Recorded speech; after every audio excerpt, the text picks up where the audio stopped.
Hey everyone, and welcome to Godfoe Gaming. We are the gaming side of the Godfoe universe. Check out our parent channel in the link below for podcasts, short films, and more content coming. With that out of the way, let's jump into the video.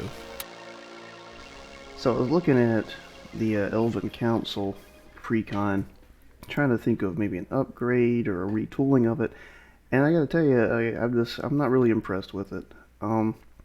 It's got some good singles in it, and we're actually going to be building around one. We're going to take ARWEN, Weaver of Hope, and build around her as the commander, and just completely build a deck from scratch.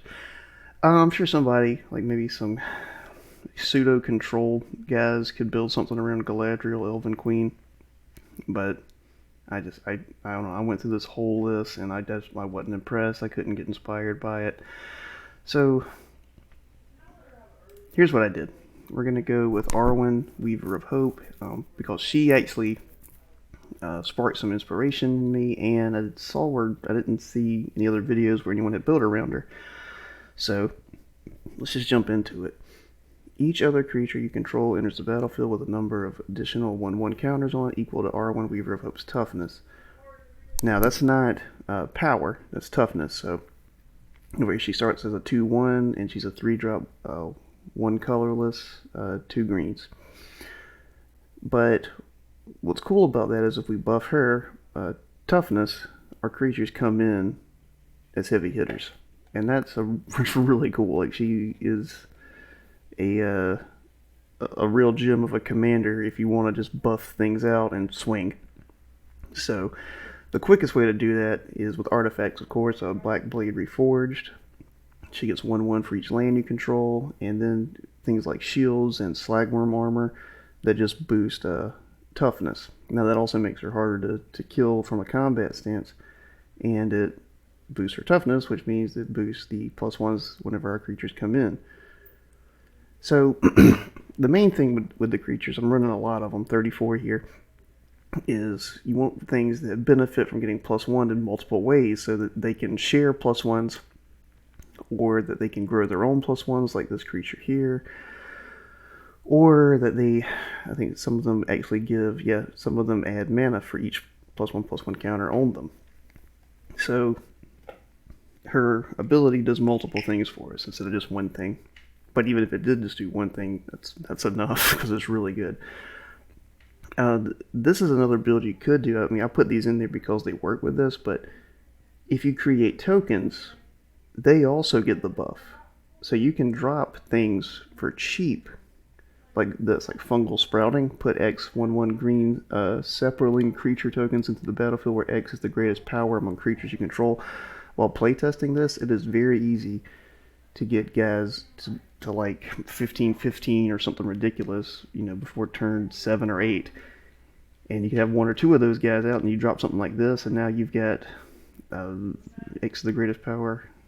15 1/1s coming out, but they come out as 1/1s, but when they enter the battlefield, because of her ability, they get this boost too. So if you've got her to like 10 or something like that, bam, you just made 15 10/10s.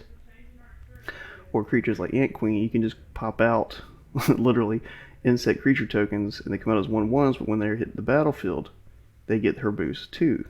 Does that make sense? Same thing with Arasta of the Endless Web. So I put them in here because they do benefit, but you could build around this. You could just do like a tokens deck basically with her, or put her in one. I threw some Hydras in here mainly because with her, if she's already kind of buffed, it makes them buffed. When they come in, you don't have to pay as much into them, but this is green, which means we're already getting mana, so they're already easy to get out strong, but with her buff, it just makes them even more deadly. Or what I found playtesting, again, I always say this, playtest this, guys. If you drop like a single drop, like this, like a Feral Hydra, who isn't the best of the Hydras, but you can drop him for 1 green. If she is buffed already, so she's like a 10/10 or something, you can just drop him for 1. And I know that applies to any creature.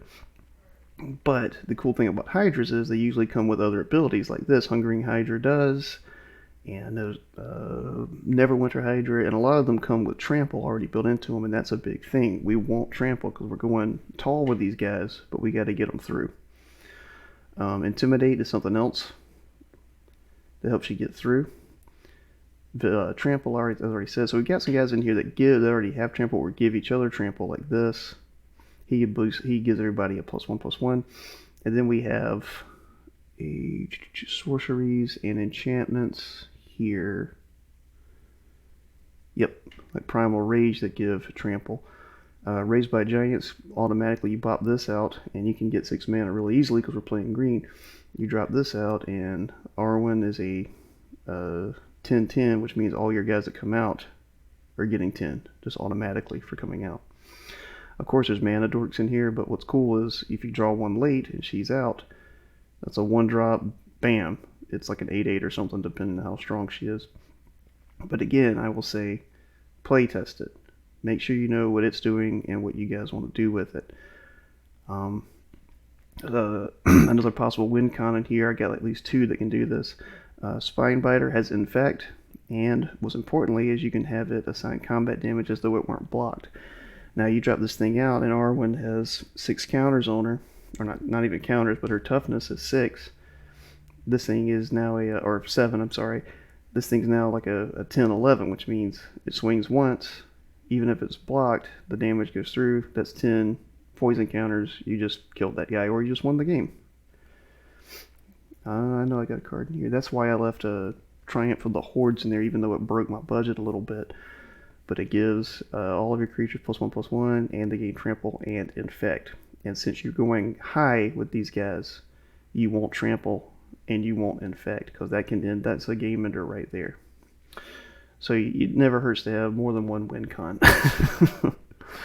But yeah, just give it a look over. My pet peeve with a lot of Magic videos is people will show like a few cards to build a deck, but then they won't really go over it, how it works, or just show you everything they're thinking about.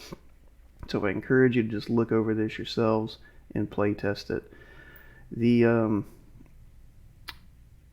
only thing is I think maybe we could have a little bit more card draw in here. I've added some, but you could put a little bit more into it. But this is basically how I would run it, especially for $100. This is it's been running really well for me, playtesting it. So I hope this has inspired you guys. I think this is a underrated commander from the new set. I mean, well, she's $7.06, so maybe people do understand her value. But I don't even play green, and I would play this. I think she's cool. I really like that how quickly you can get her toughness up, and you can just drop dudes out that are like 2/2s or 1/1s, and suddenly they're huge. Or you can drop out some hydras and a worm or two, and bam, like they're hitting for like 15 to 20 out of nowhere. So just play test it, and let me know what you think. Let me know what I can improve. I always appreciate when you guys do that. I've got considering down here as well. And let me know what other commanders you would like to see me build around. We're going to be doing some shorts soon, and deck techs, including of older commanders with a new spin on them or interesting things. Let us know what you'd like to see. I'm going to get some more people on here as well. We're really going to grow this out and get content coming for you guys. Appreciate it.